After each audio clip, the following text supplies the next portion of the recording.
पापा का सपना था कि तो स्कूल की कबड्डी टीम में चुनी जाए, लेकिन अब हाल ये है कि स्कूल का फीस नहीं भरा तो स्कूल से नाम कट जाएगा। भैया क्यों ना हम पढ़ाई के साथ साथ कोई और काम ढूंढ ले। बाबा का सपना भी तो पूरा करना है। हम दोनों मिलकर माँ का हाथ बटाएंगे।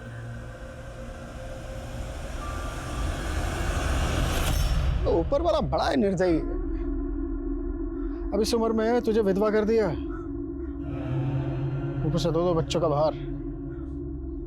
उसे तू ना चिंता मत कर, हम सब सही कर देंगे। तू ही पहुंचा है हमें इस हाल में, लेकिन तेरे इरादे हम कभी कामयाब नहीं होने देंगे। ये रस्सी जल गई, इसकी ऐंठन खत्म नहीं हो रही। तो रुक, अभी बताता हूँ तुझे मैं।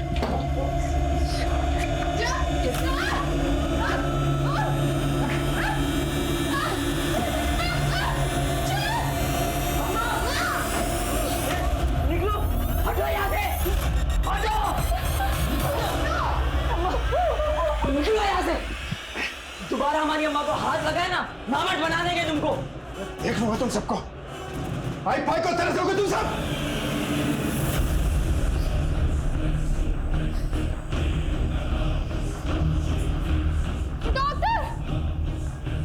क्या हुआ?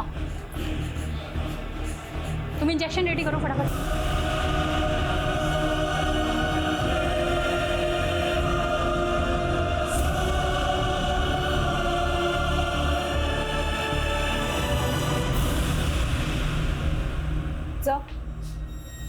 इस केस से जुड़ी कोई मिसिंग कंप्लेन तो नहीं मिली और उस लड़की की आइडेंटिटी पर भी कोई लीड नहीं मिल रही है।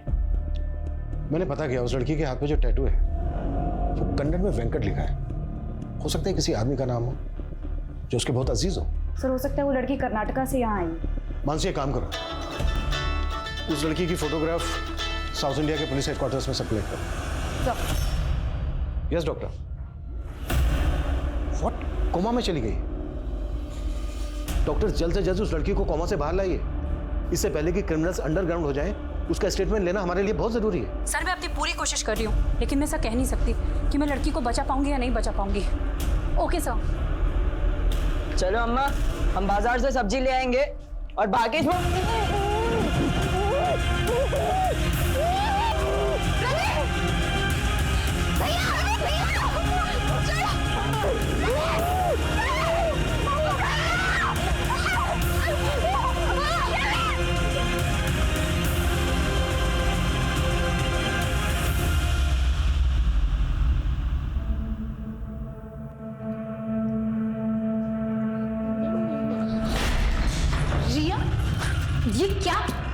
ये क्या किया तूने?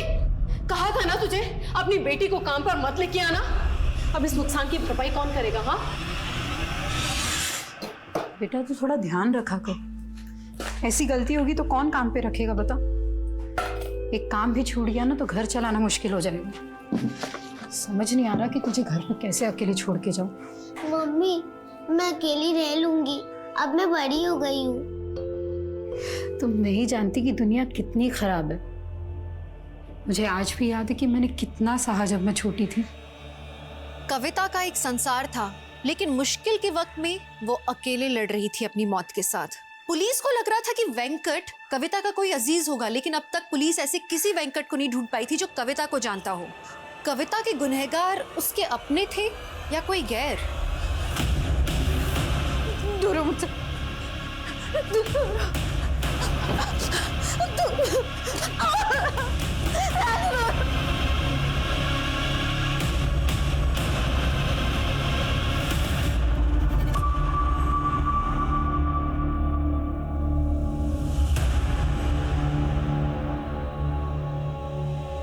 रिया बेटा उठो, बेटा कुछ खा लो।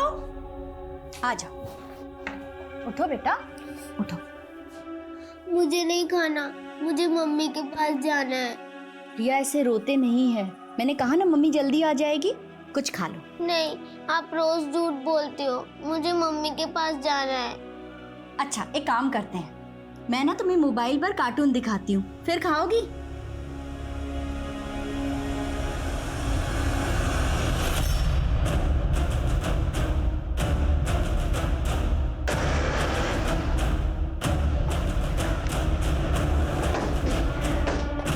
सर, मैं नंदा। मैंने ही आपको फ़ोन किया था। वो जब मैंने कविता की फ़ोटो देखी, कविता मेरी किराएदार है और यहाँ अपनी बच्ची के साथ रहती है। इधर आओ बेटा।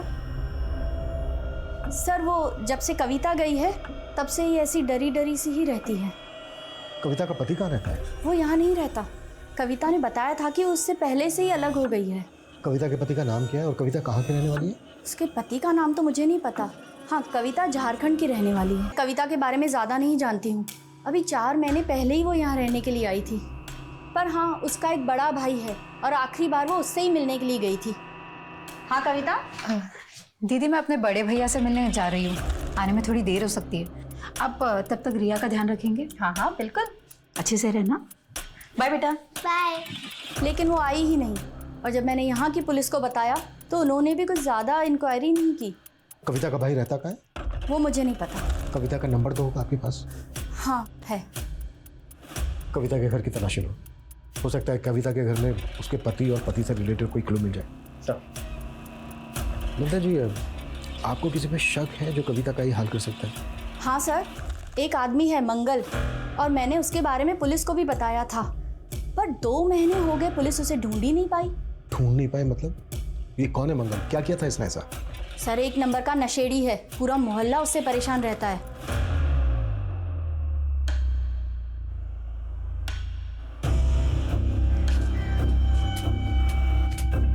बेटा, आप अकेले खेल रही हो? चलो मेरे साथ मेरे घर, हम साथ में खेलेंगे। मुझे नहीं आना। बहुत सारी चॉकलेट है बेटा।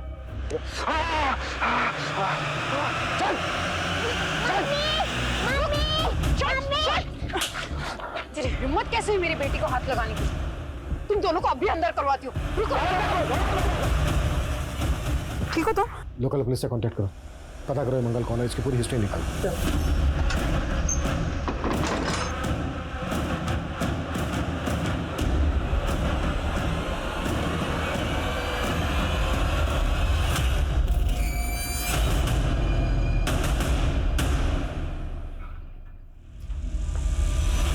मम्मा, मम्मा।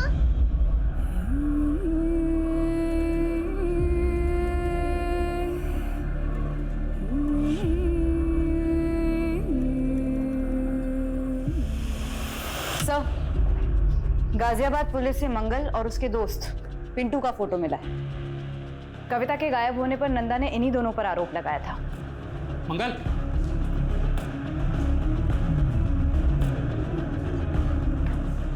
मंगल, पुलिस कविता के घर तक आ पहुंची है। मंगल और पिंटू की तलाश के साथ साथ हमें यह भी पता लगाना होगा कि कविता का पति इस वक्त कहाँ है। कविता आखिरी बार अपने भाई से मिलने गई थी तो कहाँ गई थी? और कविता का पति और उसका भाई कविता की पहचान के लिए आगे क्यों नहीं आए?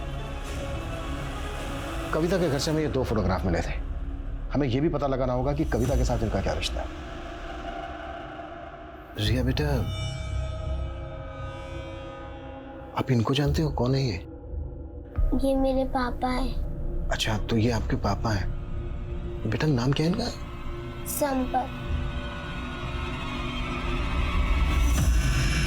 अच्छा बेटा, आपके पापा आपके साथ क्यों नहीं रहते? रिया, जो मैं कह रही हूँ उसे हमेशा याद रखना। अगर तुम्हें कोई भी छूता है तो तुम्हें पता होना चाहिए कि किस इरादे से छू रहा। अगर कोई तुम्हें यहाँ छुए या ऐसे पकड़े तो समझ लेना वो ठीक नहीं है, गलत है। वहां से भाग जाना या मदद के लिए जोर से चिल्लाना ठीक है? ये क्या ज्ञान दे रही है तू इसको? रिया, तुम अंदर जाओ। मैं तो रिया को अच्छा ही ज्ञान दे रही हूँ, लेकिन आप क्या सिखा रहे हो रिया को? शराब पीकर घर आते हो, बीवी के रहते हुए पराई लड़कियों पे आंखें काटते हो। रिया पे क्या असर पड़ रहा है, कभी सोचा है आपने? चुप कर। तुझे अगर मेरे से इतनी दिक्कत हो रही है ना तो छोड़ के चली जा। क्यों पड़ी है यहाँ पे? हाँ, जल्दी चली जाऊंगी। वैसे भी ऐसे माहौल में मैं अपनी बेटी को नहीं पालना चाहती। जबान लड़ाती है। अच्छा बेटा, जब आप अपने पापा के साथ रहती थी तो कहाँ पर रहती थी? वो भगवती नगर। भगवती नगर में बेटा कहाँ पर? आपको पता मालूम है?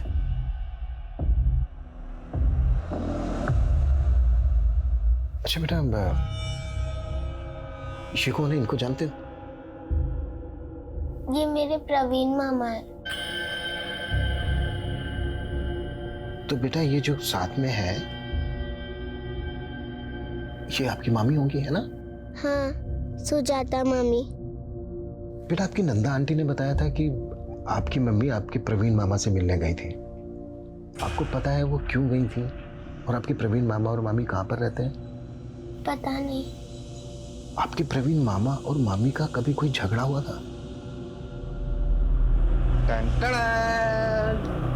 चॉकलेट? नहीं, ये ऐसे नहीं मिलेगी। पहले मामा को ये लो तुम्हारी चॉकलेट। ये लो। मामी, आपको पता है मैंने कल ड्राइंग बनाई। अच्छा चलो दिखाओ मुझे। भाभी चाय 2 मिनट में आई। अरे कविता, तुमने रिया का एडमिशन कराया ना स्कूल में? वो भैया दाखिले से पहले बच्चे के माँ बाप का भी इंटरव्यू लेते हैं। इसके लिए हमें अंग्रेजी सीखनी पड़ेगी। बस कैसे भी करके उसका वहाँ दाखिला हो जाए। भैया वहाँ स्पोर्ट्स भी है। अच्छा। अब हम तो कबड्डी प्लेयर बन नहीं पाए, पर रिया हमारे बाबा का सपना जरूर पूरा करेगी। और अच्छा है ना? बनेगी ना तो कबड्डी प्लेयर? हाँ मम्मा, मैं बहुत बड़ी कबड्डी प्लेयर बनूंगी। ओह अच्छा, तो आपकी मम्मी आपको कबड्डी प्लेयर बनाना चाहती है ना?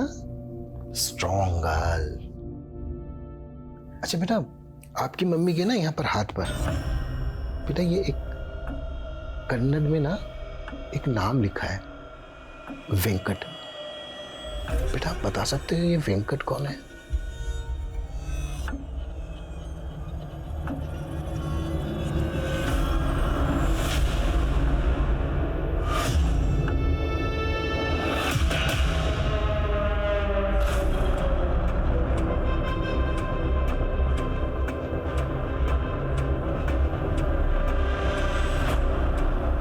जी नमस्ते साहब, हम आपका जुगाड़ सेट कर दिए साहब, रात को पहुंच जाएगा आपके पास। जी साहब, हमारा भी ख्याल रखिएगा। सर, कविता का फोन 7 अगस्त को मीरा बाग में स्विच ऑफ हुआ और कविता हमें 11 अगस्त को डीवी कॉलोनी की बैक रोड पर मिली। डॉक्टर का कहना है कि कविता के साथ कई दिन तक गैंगरेप किया गया है। पॉसिबल है 7 अगस्त से लेकर 11 अगस्त तक लगातार कविता को टॉर्चर किया जा रहा हो। अच्छा, कविता के कॉल रिकॉर्ड्स में कविता के पति संपत, उसके भाई प्रवीण और वेंकट के नंबर मिले क्या? इनके नंबर्स तो नहीं मिले, लेकिन सुजाता का नंबर मिला है। सुजाता ये कविता के भाई प्रवीण की वाइफ? Yes sir. सर, ये नंबर पुरानी बस्ती मोहल्ला नीमसराय के एड्रेस पे रजिस्टर्ड है। एक और बात सर, सुजाता का नंबर 7 अगस्त को मीरा बाग में स्विच ऑफ हुआ और अभी तक बंद है। सुजाता और कविता का फोन एक साथ एक लोकेशन पे स्विच ऑफ होना, ये कोइंसिडेंस नहीं हो सकता। सुजाता से अच्छे से पूछताछ कर, शायद संपत को लेकर वहां से कोई लीड मिल जाए। कविता और संपत 4 महीने पहले अलग हुए थे। पॉसिबल है ये संपत कविता के साथ इन 4 महीने से फोन कांटेक्ट में ना हो। कविता के 4 महीने पहले के कॉल रिकॉर्ड्स निकलवा, उसमें शायद हमें संपत, प्रवीण और वेंकट के नंबर मिल जाए। सर,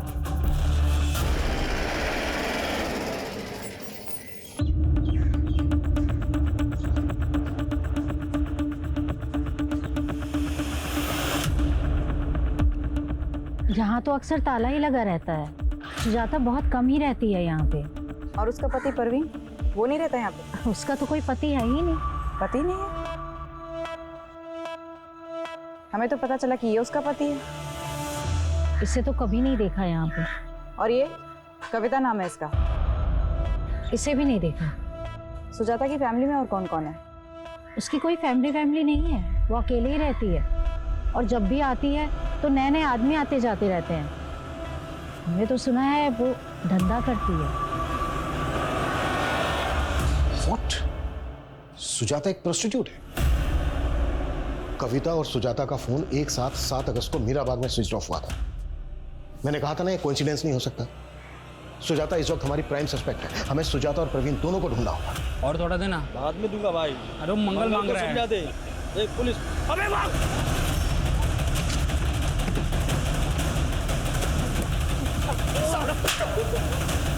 ये बोल, कविता के साथ क्या क्या किया तूने और मंगल ने? अब मैंने कुछ नहीं किया कविता के साथ। वो मंगल ने कुछ किया होगा तो मुझे नहीं पता साहब। मंगल का है? मैं नहीं जानता साहब मंगल का है। जब तक ये मंगल का पता ना बता दे ना, कुत्ता साले को। साहब मैं सच मैं नहीं पता साहब। सर, स्कॉट सर्विसेज के एक वेब पोर्टल पर सुजाता का फोटो मिला, ये देखिए। बुक करो इसे और ट्रैप करो। संपत के बारे में कुछ पता चला? सर, उसके झारखंड वाले घर में भी ताला लगा हुआ है। झारखंड पुलिस से पूछा तो पता चला कि संपत दिल्ली के किसी बार में वेटर है, लेकिन कौन से बार में ये नहीं मालूम चला। तो मालूम करो संपत क्यों और किस मकसद से गायब है। कहीं ऐसा तो नहीं है कि वो इस केस का राजदार है?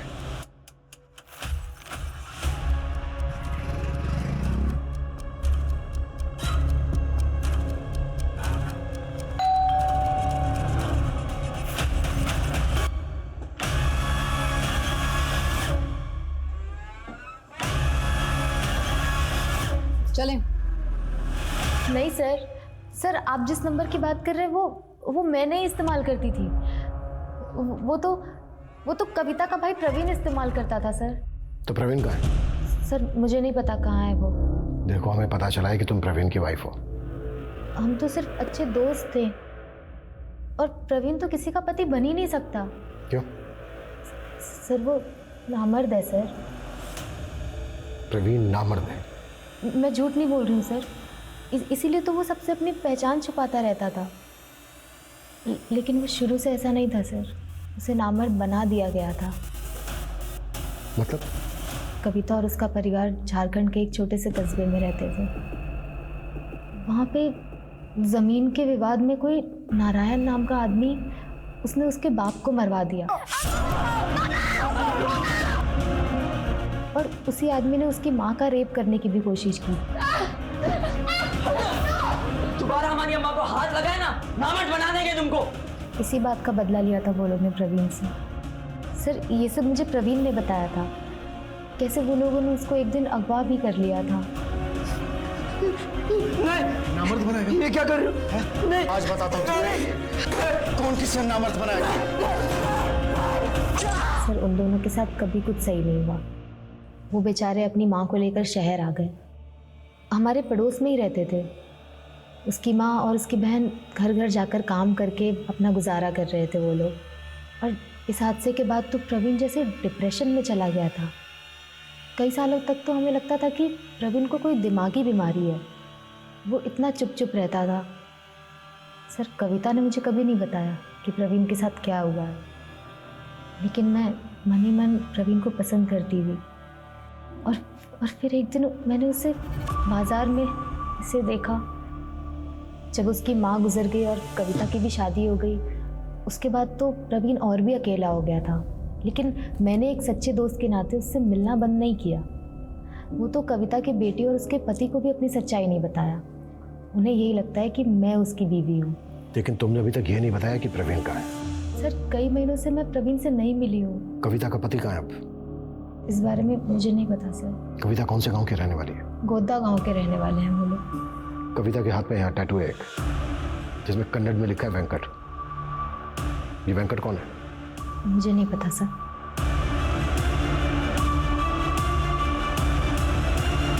पता करो इस सुजाता की कहानी में कितनी सच्चाई है, या ये फिर अब भी हमें घुमा रही है। झारखंड पुलिस से कांटेक्ट करो। सर पल्लवी नाम की एक लॉयर है, कविता के बारे में कुछ बात करना चाहती है। पल्लवी? सर मैं वेकेशन पे गई थी, वापस आई तो पता चला कविता के साथ इतना सब कुछ हो गया। आप कविता को कैसे जानती हैं? मेरी क्लाइंट है वो सर। कविता क्लाइंट है आपकी? जी सर। कविता का रेप हुआ था सर, और वो चाहती थी कि मैं उसका केस लड़ूं। किसने किया था? रामबाग पुलिस स्टेशन के कांस्टेबल मुकेश ने सर। कविता उसके घर पे काम करती थी और इसी ने कविता का रेप किया सर।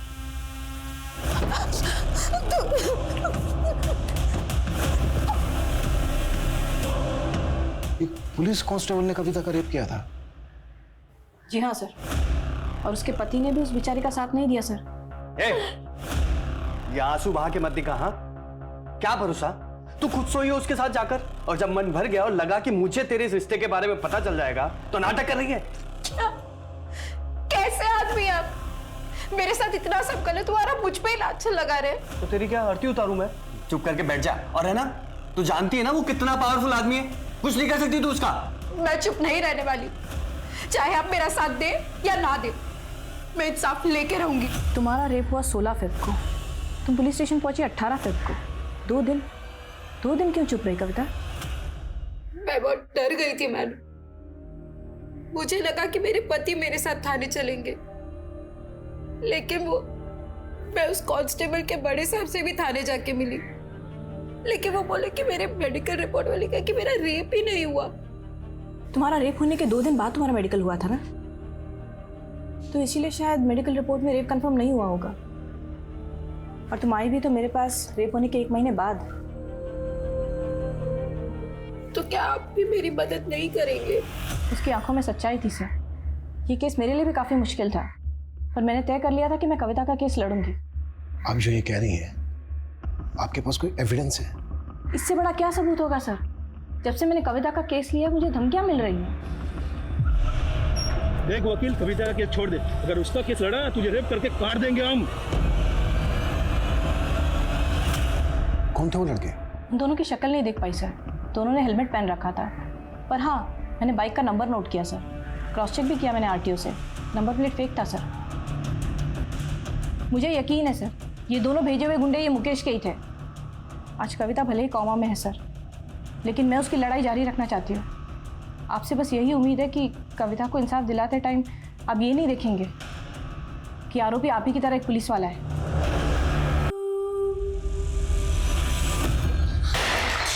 रिया, ये क्या किया तूने? कहा था ना तुझे अपनी बेटी को काम पर मत लेके आना।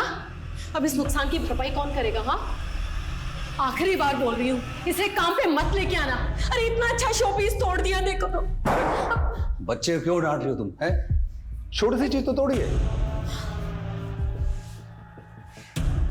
तो टेंशन मत ले, चाय बना के ला पहले। जी सर। सर, हमने इस केस को बहुत अच्छे से इन्वेस्टिगेट किया था। कविता के आरोपों में कोई सच्चाई नहीं थी, सरासर झूठ बोल रही थी वो। कहीं ऐसा तो नहीं है कि तुम कांस्टेबल मुकेश को बचा रहे हो? सर, मैं किसी को नहीं बचा रहा हूँ। हाँ, मुझे अभी पता चला है कि कविता के साथ गैंग रेप हुआ है। I am sorry for that. लेकिन ये साबित नहीं हुआ था कि मुकेश ने कविता का रेप किया था, बल्कि उसके पति ने भी उसके खिलाफ गवाही दी। क्या है ना साहब, मेरी बीवी हमारी बेटी को अंग्रेजी मीडियम में भेजना चाहती, तो इसलिए ज़्यादा से ज़्यादा पैसा जुटाने में लगी रहती है साहब। मतलब असल में कोई रेप नहीं हुआ उसके साथ? वो बोल तो रही है उसका रेप हुआ है, पर मुझे नहीं लगता। सर, जब कविता का हस्बैंड ही उस पर डाउट कर रहा था, हम भरोसा कैसे करते? और सर, उसके मेडिकल रिपोर्ट से भी यह स्पष्ट नहीं होता है कि उसके साथ रेप हुआ था।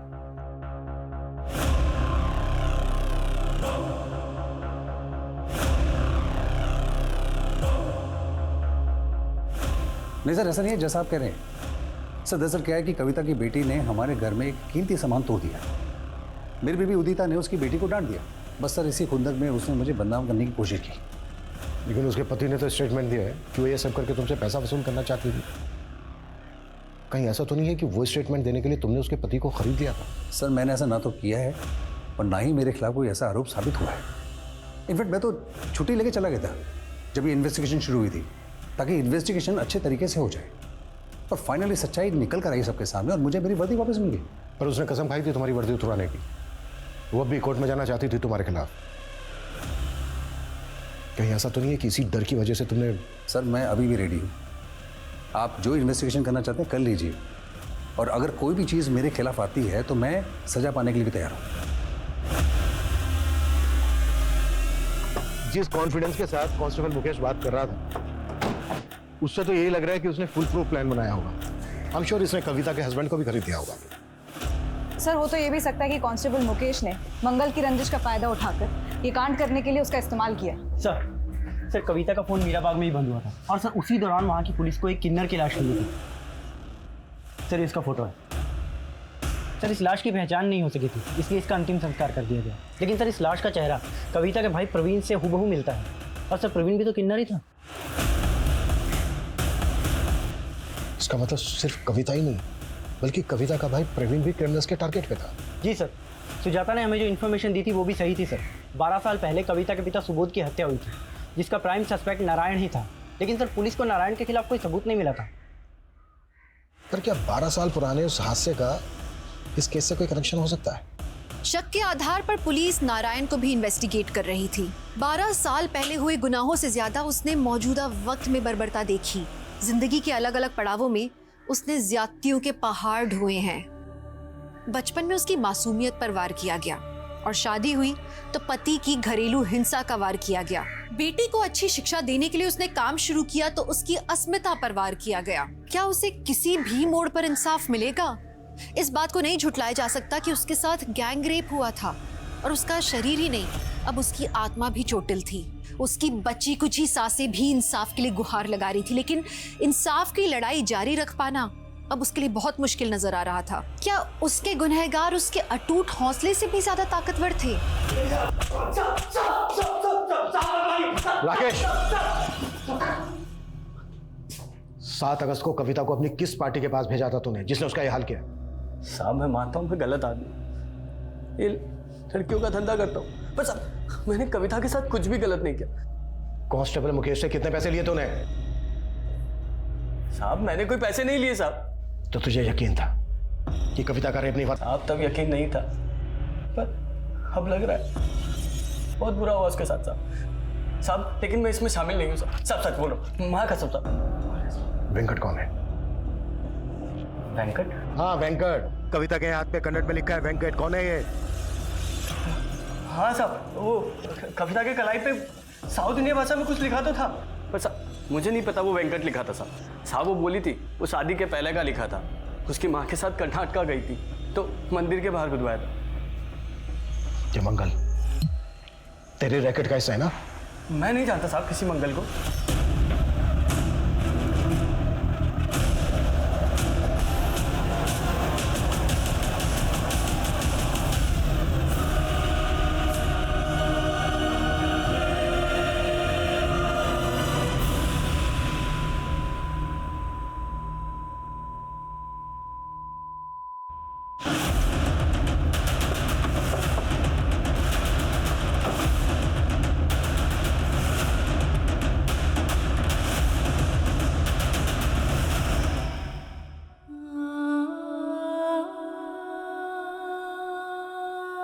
सर मेरा फ़ोन आया था सर, मैं बस 2 मिनट के लिए बाहर गया था, इतने में समझ नहीं आ रहा है कौन अंदर गया।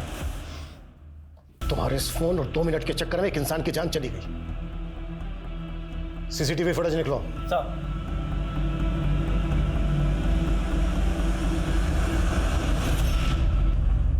इसने सर कपड़े तो वार्ड बॉय के पहने हैं, लेकिन ये हमारे हॉस्पिटल का स्टाफ नहीं है सर।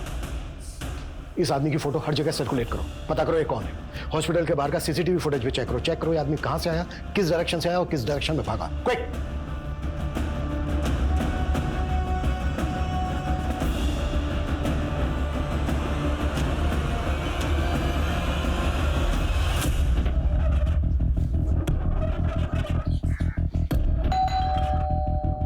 सर फोन ट्रेस हो गया है, उसकी लोकेशन।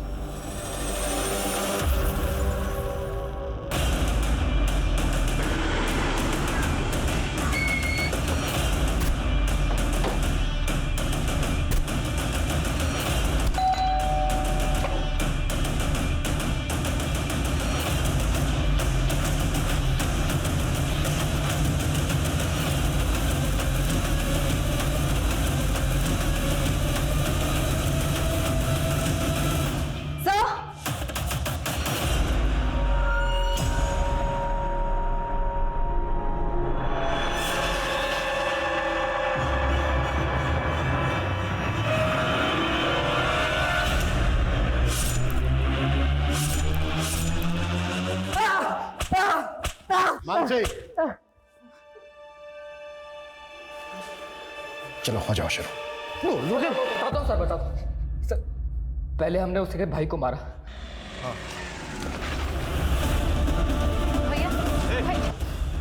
इसलिए मैंने अपने ड्राइवर चंपक को भेजा।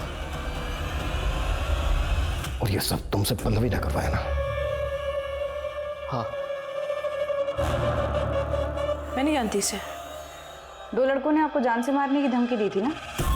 हाँ। जरा ध्यान से देखिए, हो सकता है उन्हीं में से कोई एक हो सकता है, हाँ ये हो सकता है। सर एक बात है, ये पल्लवी मुझे कुछ ठीक नहीं लग रही है। एक काम करो, उसका फोन सर्विलेंस पे डाल दो। हेलो। पुलिस तुम्हारे ड्राइवर का फोटो घुमा के ढूंढ रही है। ज़्यादा देर जिंदा नहीं रहना चाहिए वो। मार के गायब करो उसे। तुम इतनी भी चालाक नहीं हो कि हमें घुमा सको। क्यों क्या है सब? मैंने ये कविता का रेप केस ये सोच कर लिया था कि अगर मैं ये पुलिस कांस्टेबल मुकेश को सज़ा दिला देती हूँ तो बहुत जल्दी पॉपुलर हो जाऊंगी। लेकिन जैसे जैसे मैंने इसका केस स्टडी किया तो पता चला कविता को बेकसूर साबित करने के लिए इस केस में तो कुछ है ही नहीं, न गवाह ना सबूत। सोचा लैक ऑफ एविडेंस के चलते अगर मैं ये केस हार गई तो करियर बर्बाद हो जाता मेरा। इसीलिए मैं उस कविता को टालने लग गई थी। मैडम, आप इतने दिन से बोल रही है कि कोर्ट में अर्जी फाइल करेंगे, लेकिन अभी तक कुछ किया नहीं। हाँ तो टाइम लगता है ना कविता। लेकिन मुझे अभी आप पे भरोसा नहीं है। मैंने जो आपको फीस के पैसे दिए तो वो आप वापस कर दीजिए। तेवर ना जाके किसी और को दिखाना। जा, नहीं करते तेरे पैसे वापस। निकल चल। मुझे मालूम था आप यही बोलेंगे, इसलिए मैंने आपका वीडियो निकाला। ये देखिए, आप देखना कि मैं क्या करती हूँ। मैंने तो उसे यही जताया कि मैं उससे डर गई हूँ। उसे बोला अपने सारे पैसे आके लेके जा। लेकिन काम वाली बाई मेरे चेम्बर में घुस के मुझे आंखें दिखा रही थी। मुझसे बर्दाश्त नहीं हुआ। मैंने उसे मीरा बाग बुलाया और बोला आके अपने पैसे लेके जा। फिर मैंने अपने बॉयफ्रेंड गुलशन को भेजा। उसने उसे वहीं से उठाया और एक वकील के पेशे को बदनाम किया है तुमने, और तुम्हें इसके लिए जरा भी पछतावा नहीं है।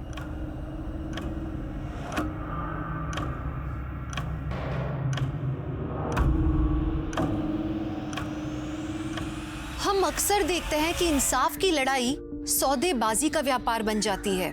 सच को अक्सर मक्कारी से दबा दिया जाता है, जो हमारे मन में कानून के लिए अविश्वास पैदा करता है। यही वजह है कि पल्लवी से धोखा खाने के बाद भी कविता ने कानून का दरवाजा नहीं ठकठकाया और उसके बाद उसके छल में फंसकर अपनी जान गंवा दी। लेकिन कविता का इंसाफ आज भी अधूरा है। मंगल तो पुलिस की गिरफ्त में आ गया, लेकिन मुकेश आज भी सलाखों के पीछे नहीं पहुंच पाया। कविता का अंत इसलिए भी दर्दनाक है क्योंकि उसकी बेटी रिया इतनी छोटी सी उम्र में अकेली हो गई।